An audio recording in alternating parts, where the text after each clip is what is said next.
Hello friends, यदि आप गलती से हमारे यूट्यूब चैनल पर टपक चुके हैं तो प्लीज़ वीडियो को लाइक कीजिए, कमेंट कीजिए और सब्सक्राइब कीजिए। हाँ, घंटा भी बजा देना ताकि आपको हमारे लेटेस्ट अपडेट मिलते रहें और आप हमारी वीडियो से हंसी मजाक करते रहें। चतुर बीरबल की आज की कहानी है 3 सवाल। बादशाह अकबर बीरबल की बुद्धिमत्ता और चतुरता से हमेशा प्रसन्न रहा करते थे, लेकिन ये बात दरबारियों को अच्छी नहीं लगी। इसीलिए उन्होंने कहा कि हम बीरबल से 3 सवाल पूछेंगे। यदि उन्होंने तीनों सवालों का जवाब दे दिया तो हम यकीन कर लेंगे कि बीरबल चतुर और बुद्धिमान है, और अगर इन 3 सवालों का जवाब नहीं दे पाए तो उन्हें अपने पद छोड़ना होगा। बीरबल को यह शर्त मंजूर थी। तभी दरबारी ने पहला सवाल पूछा कि आकाश में कितने तारे हैं। तभी बीरबल एक भेड़ को ले आए और कहा, जितने इस भेड़ के शरीर में बाल हैं उतने ही आकाश में तारे हैं। यदि यकीन ना हो तो गिन सकते हो। दूसरा सवाल, पृथ्वी का केंद्र कहाँ है। बीरबल ने 2 रेखाएं खींची और उसमें एक छड़ डाल दी और कहा, यही पृथ्वी का केंद्र है। यदि यकीन ना हो तो नाप सकते हो।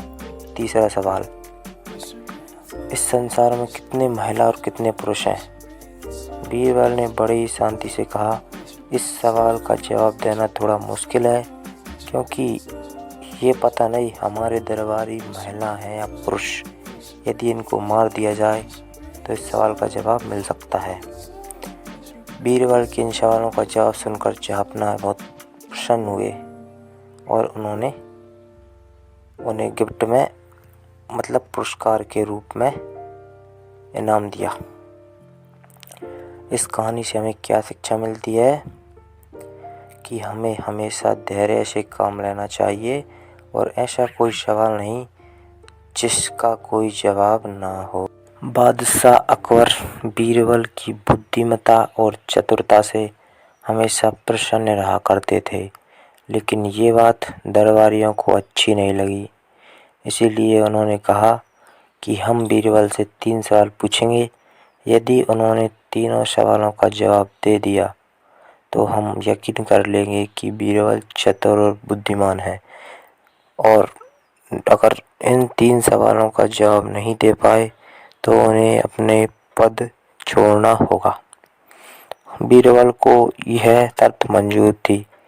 तभी दरबारी ने पहला सवाल पूछा कि आकाश में कितने तारे हैं।